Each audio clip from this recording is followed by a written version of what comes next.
Imperialismo, como se define en el Diccionario de Geografía Humana, es una relación humana y territorial desigual, por lo general en forma de un imperio, basado en ideas de superioridad y las prácticas de dominación, que implica la extensión de la autoridad y el control de un estado o pueblo sobre otro, o también puede ser una doctrina política que justifica la dominación de un pueblo o estado sobre otros, habitualmente mediante distintos tipos de colonización, de poblamiento, de explotación económica, de presencia militar estratégica, o por la subordinación cultural.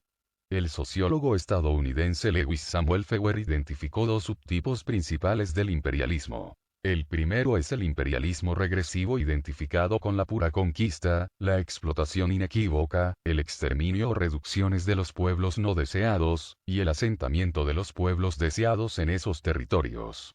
El segundo tipo identificado por Feuer es imperialismo progresista, que se basa en una visión cosmopolita de la humanidad, que promueve la expansión de la civilización a las sociedades supuestamente atrasadas para elevar los estándares de vida y la cultura en los territorios conquistados, y la asignación de la gente conquistada a asimilarse a la sociedad imperial. Aunque los términos imperialismo y colonialismo están muy relacionados, no son sinónimos. Los imperios han existido a lo largo de toda la historia, desde su mismo comienzo en la Edad Antigua, pero el uso del término imperialismo suele limitarse a la calificación de la expansión europea, que se inicia con la era de los descubrimientos, siglo XV, y se prolonga durante toda la Edad Moderna y Edad Contemporánea hasta el proceso de descolonización tras la Segunda Guerra Mundial. La perspectiva marxista entiende el imperialismo no esencialmente como una forma de dominación política, sino como un mecanismo de división internacional del capital y el trabajo, por el que la propiedad del capital, la gestión, el trabajo de mayor cualificación y la mayor parte del consumo se concentran en los países centrales. Mientras que en los países periféricos, que aportan el trabajo de menor cualificación y los recursos naturales, sufren un intercambio desigual que conduce a la explotación y el empobrecimiento. El imperialismo se puede entender como la doctrina que sostiene el dominio de unas naciones sobre otras.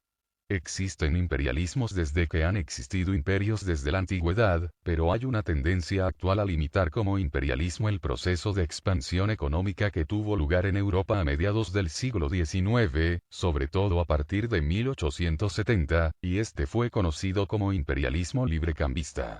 Durante este periodo muchos países europeos, especialmente Gran Bretaña, se extendieron, primero de forma no oficial y más tarde anexaron territorios y formando colonias en África, Asia y el Pacífico. Esta expansión fue consecuencia de la búsqueda fuera de Europa de mercados y materias primas para la revolución industrial y se dio hasta el comienzo de la Primera Guerra Mundial, en 1914, y permanecieron sus vestigios hasta la descolonización, en los años 70. A partir de finales del siglo XIX el imperialismo se caracterizó sobre todo por la dominación económica impuesta por las potencias sobre naciones inferiores a estas, ya que la dominación política cada vez fue más puesta en duda. A comienzos del siglo XX y durante la segunda posguerra, en los países subdesarrollados surgieron movimientos nacionalistas que muchas veces acabaron la colonización de otras potencias sobre ellos. En ese sentido se debe decir que en la actualidad la prepotencia de los países más poderosos se verifica más en el terreno económico que en el político, aunque un análisis exhaustivo de la evolución política del sur muestra la dependencia del norte también en lo político. No obstante, en los albores de la Segunda Guerra Mundial, se comienza a usar la denominación de imperialismo para referirse a dos nuevas potencias, más tarde enfrentadas en la Guerra Fría. Son la Unión Soviética y Estados Unidos. En este sentido, una famosa cita del líder político inglés Winston Churchill, acerca de los vencedores en el conflicto armado, dice: "La historia la escriben los vencedores". No obstante, surgirían diversas corrientes de opinión y movimientos sociales de distinto signo político o ideológico que mantendrían posiciones críticas o abiertamente contrarias a la visión predominante. A finales del siglo pasado y comienzos de este, se imponen las posiciones norteamericanas. La preponderancia económica de los Estados Unidos conlleva además un predominio cultural, encabezado por industrias del entretenimiento como la cinematográfica y la musical.